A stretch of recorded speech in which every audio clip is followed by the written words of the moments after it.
ఇన్నాళ్ళు మీ దాంపత్య జీవితంలో మీ ఇద్దరు అలగడం కానీ లేదు మీ అహం చూపించడం కానీ అది లేదంటే మీ మేల్ ఈగో చూపించడం కానీ ఎప్పుడైనా జరిగిందమ్మా? అంత దూరం మీరంటే చాలా ఇష్టం ఆవిడకి, నాకు అర్థమైంది. లేదు, మీరంటే విపరీతమైన ప్రేమ, అందుకని ఆవిడేం మాట్లాడదు, నాకు అర్థమైంది. మీరు చెప్పండి. ఆవిడ చెప్పేది మీరు నమ్మకపోతే ఎలాగే, ప్రేమ అంటే ఎలాగే? అడుగుతాను పాప. కళ్ళు ఎర్రబడ్డాని అడిగారు అంటే మీ మీద ఎంత కాన్సన్ట్రేషన్ ఉందో చూడండి. ఇప్పుడు చంటి పిల్లలు చూసుకున్నట్టు చూసుకుంటున్నారు మిమ్మల్ని. లేదమ్మా, అందులో నిజమే కదా, నిజమే. ఆ ప్రేమ ఆవిడలో మన కనపడుతుంది. సంప్రదాయం కూడా ఏం చెప్పిందంటే పిల్లలు పుట్టి వాళ్ళకు ఒక 20 ఏళ్ళు వచ్చాయంటే భర్త బిడ్డతో సమానం, భార్య అంతే కూతురుతో సమానం. ఇంకప్పుడు వేరే వాంఛలు ఏమైనా సహజంగా తగ్గిపోతాయి పెద్ద విషయాలకు. కానీ ఆ కేర్ అంటే అందుకని జాగ్రత్తలు తీసుకోవడం, ఆ బాధ్యత పెరుగుతుంది. అందుకని చాలా జాగ్రత్త తీసుకుంటున్నాను. నేను వేదిక మీద మాట్లాడుతుంటే ఎదురుగా ఉంటే ఇలా చూపిస్తుంది ఒక్కోసారి, ఆపే మరి అంటే అప్పుడు 2 గంటలు దాటిపోయింది. 2 గంటలు దాటి 2 గంటలు మాట్లాడతాను సాధారణ. నొప్పులు వచ్చి బాధపడుతూ ఉంటాను. ఒక్కోసారి భావావేశంలో సబ్జెక్ట్ అవకాశం పెరిగితే కొంచెం అలా చూపిస్తుంది, ఏంటిది అని. అది ప్రేమతో ఉన్నాయి కదా. అంటే అలా మాకు అంటే దాంపత్యంలో సహజంగా వచ్చే చిన్న చిన్న చీటపట్లు ఉంటూనే ఉన్నాయి. కానీ ఒక సద్గుణం ఆవిడలోనూ నాలోనూ కూడా ఏంటంటే దీర్ఘకాలం దాన్ని అట్టి పెట్టుకోకపోవడం. నా కోపం గురించి అయితే ఆవిడ చెబుతుంది, ఎలాంటిది చెప్పు. కోపం వస్తూ ఉంటుందండి ఆయనకి, తాటేకమంట. అది అలా వెళ్ళి ఇలా వచ్చేసరికి పానే పోతుంది, వస్తుంది, అనగానే పోతుంది, అనగానే పోతుంది. పైగా నేను ఎప్పటికీ ఉప్పు కారాలు మానలేదు, ఇంకా ఎక్కువ తింటాను నేను. కారం తక్కువైతేనే అడుగుతాను నేను, ఎక్కువైతే అడగను. ఒక్కోసారి ఏమిటి కళ్ళ నీళ్ళు వస్తున్నాయి ఉంటుంది, మా అమ్మ గుర్తొచ్చింది అంటారు, కానీ కారం ఎక్కువైందని చెప్పాను. ఎందుకంటే ఎక్కువైందన్నా ఒక చప్పు తిండి పెట్టేస్తుందేమో చెప్పను, ఎక్కువైనా తింటాను. మా ఇంట్లో కొంచెం కారాలు ఎక్కువే, ఉప్పు సరే మామూలుగానే ఉంటుంది, అది ఎలా ఎక్కువైతే తినలేదు. అవి ఉన్నాయి, సహజంగా ఉండే మామూలుగా ఉంటాయి. కానీ నాకు నా తత్వశాస్త్రం నాకు నేర్పింది చిన్నప్పటి నుంచి, స్వభావం కూడా అంతే, మా అమ్మ ద్వారా నేర్చుకున్నది. శాస్త్రం ద్వారా ఇంకాస్త పెరుగుతుంది. తాటాకు మంట అంతే, తక్కువనే ఇలా లేస్తుంది, చల్లనిపోతుంది. ఆవిడ నేర్చుకున్న టెక్నిక్ ఏంటంటే అనుభవం మీద ఆ కాసేపు మాట్లాడదు, వెంటనే వంటింట్లోకి వెళ్ళిపోతుంది. అలాగే బాగోలేదు వదిలేసి. తప్పుడు కనుక వాదన పెరిగిందనుకో ఏమవుతుందో తెలియదు. మా అమ్మ వెనకాల ఉండి ఉండి నాకు నేర్చుకున్నాను. అది ఆవిడ గురించి చెప్పు. మా అమ్మ నుంచి బోల్డ్ అనుభవం. ఈ మధ్య దాకా మా అమ్మ నా దగ్గరే ఉంది. మా అత్తగారు మొన్నట మా అమ్మ చాలా సౌమ్యరాలు. ఎందుకు ఆడపిల్ల దగ్గర ఉండకూడదు అంటున్నారు కదా, మా అమ్మ నా దగ్గర ఉండమంటే ఆడపిల్ల వాళ్ళ దగ్గర ఎలా ఉంటానమ్మా అంటుంది. నా అవసరం రావట్లేదు ఆవిడ. ఇంత ఫీలింగ్ వదిలేమనండి, చక్కగా తెచ్చుకుని ఒక ఏడాది ఉంచుకోండి కదా, హాయిగా ఆనందంగా ఉంటుంది. నేను చిన్నప్పుడు కూడా మా అమ్మ దగ్గర ఎక్కువ ఉండేదాన్ని. ఈయనకి అర్థమైంది ఆ విషయం. వాళ్ళ అమ్మ అంటే కొంచెం అటాచ్మెంట్. మీ అత్తగారు మీ ఇంట్లో ఉన్నప్పుడు 4-5 ఏళ్ళు ఉన్నారు. నిజంగా మీ మనసులో ఒక అల్లుడుగా మీరేమనుకున్నారు? నేను ఆవిడ మీద పద్యాలు చెప్పానమ్మా. ఆవిడ పట్ల నాకు ఈవిడ పట్ల ఉండేది ప్రేమ, ఆవిడ పట్ల ఉండేది ఒక మాటలో చెప్పాలంటే మా అమ్మ కంటే కూడా మా అత్తగారు గొప్పది.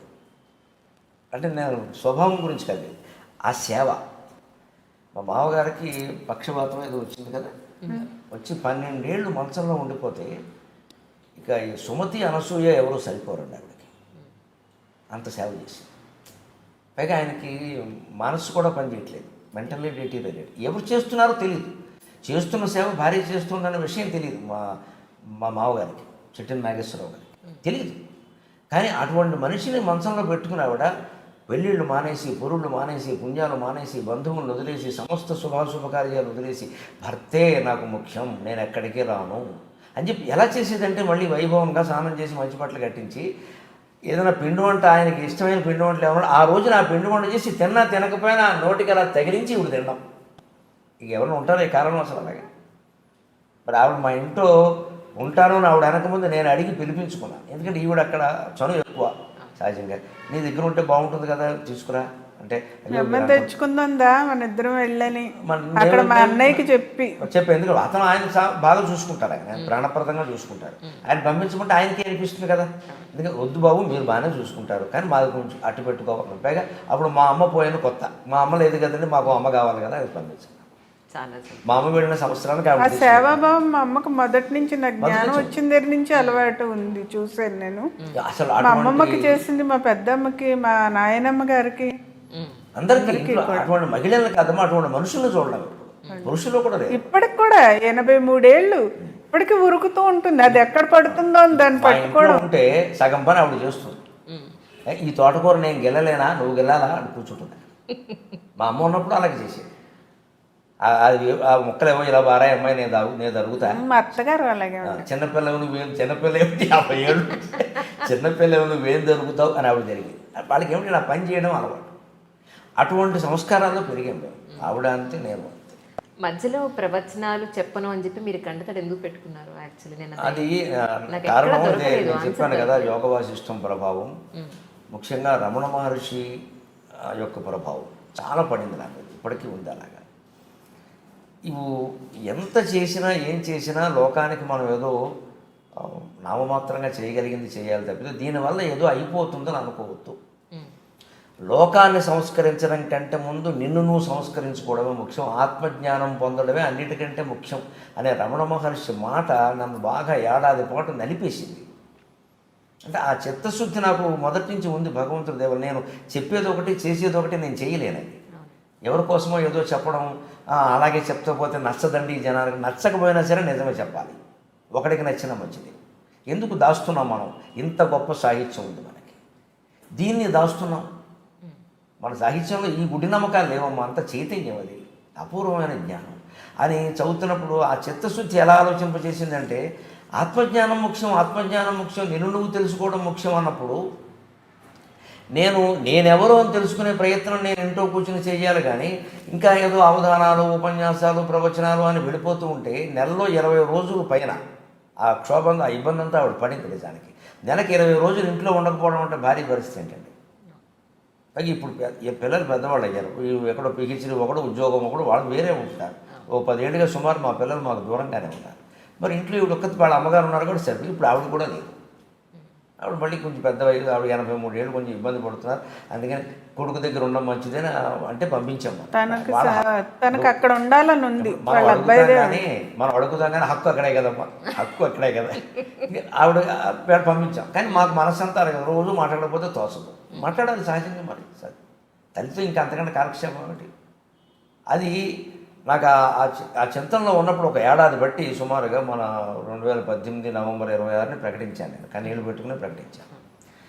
ఆ ప్రకటనకు ఒక ఏడాది బట్టి నలుగుతోంది చాలా నా మనసు. ఇదేమిటి వెడుతున్నాం బాని. నేను చూసిన చోట కొన్ని చోట్ల కార్యకర్తల్లోనే రకరకాల భ్రమలు, మాయలు, ఏదో రాజకీయం పెట్టుకుని మన పిలవడం, లేకపోతే ఎవరి మీద పోటీకి మన పిలవడం. వారిని పిలిచామండి, వారు రానన్నారండి, మీరు రండి అంటే వారు రానంటే నేను రావాలా? అది అంటే దానికి నేను ఏదో కదిలిపోతాను వాళ్ళ ఉద్దేశం. నాకు అసలు అలాంటి మాట మాట్లాడితే మరీ చిక్కాకు. ఆయన రానన్నారంటే ఒక అర్థం ఉంది కదండి, ఆయన రాయించడం నేను ఎందుకు రావాలి, నేను రాను. ఈ పోటీలు పెట్టేస్తారండి సహజంగా.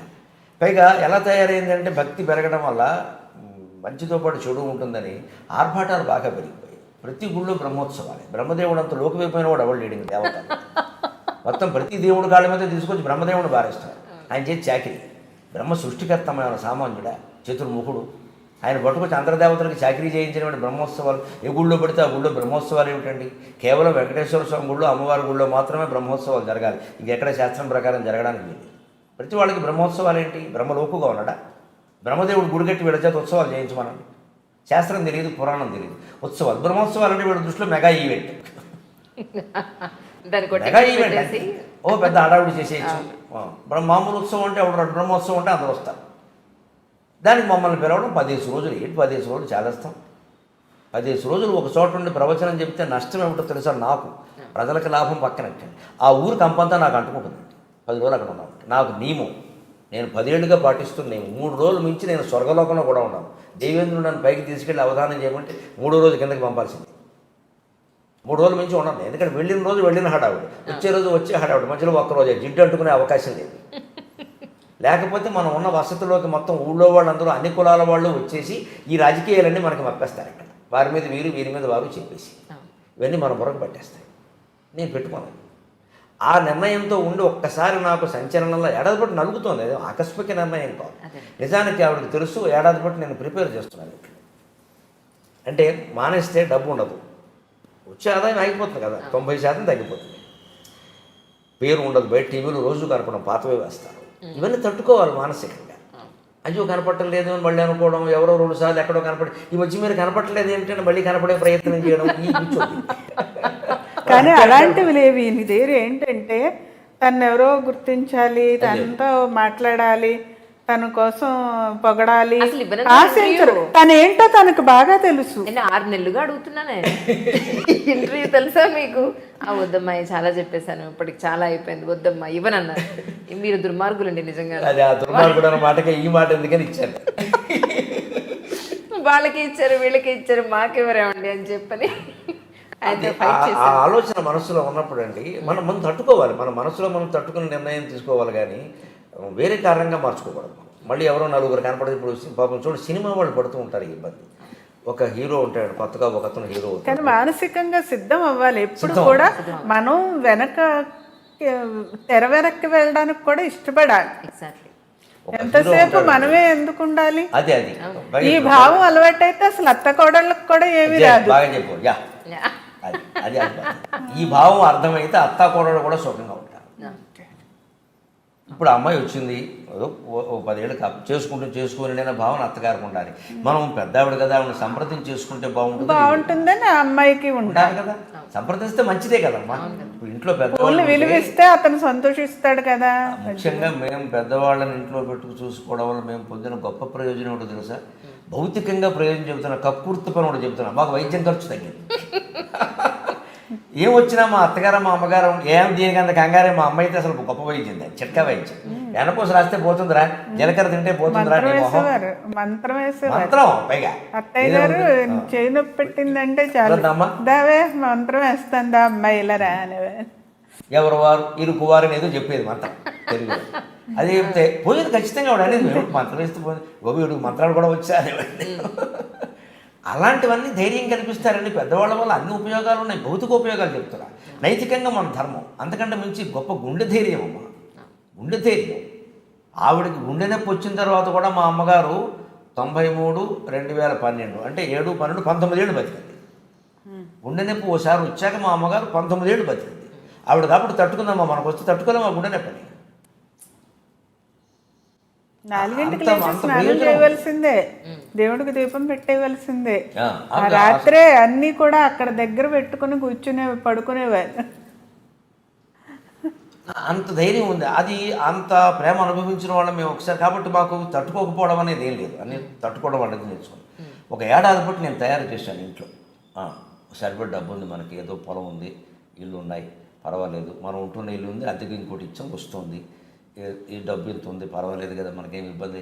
ఎందుకంటే ఇవన్నీ అంటున్నారు ఇప్పటికే ఎక్కువ, అదే ఇప్పటికే ఎక్కువ అనే మాట కోసమే అని ఇలా నెమ్మదిగా తయారు చేసుకుంటూ వచ్చి ఆ రోజు సాయంత్రం కోటి దీపాలు వేదిక మీద ప్రకటించే రోజు పొద్దున్న చెప్పాను వీళ్ళకి. మా అబ్బాయి కూడా ఇంట్లో ఉన్నాడు. ఆ వేళ అబ్బాయి నేను ఇలా ప్రకటించదలుచుకున్నాను, ఇక ఇప్పుడు మాట ఇచ్చినవి చేస్తాను. అవి ఒక 2-3 నెలలు మన మార్చి వరకు ఉన్నాయి, ఇచ్చినవి ఉన్నాయి. 4-5 నెలల ముందే బుక్ అవుతున్నాయి కదా.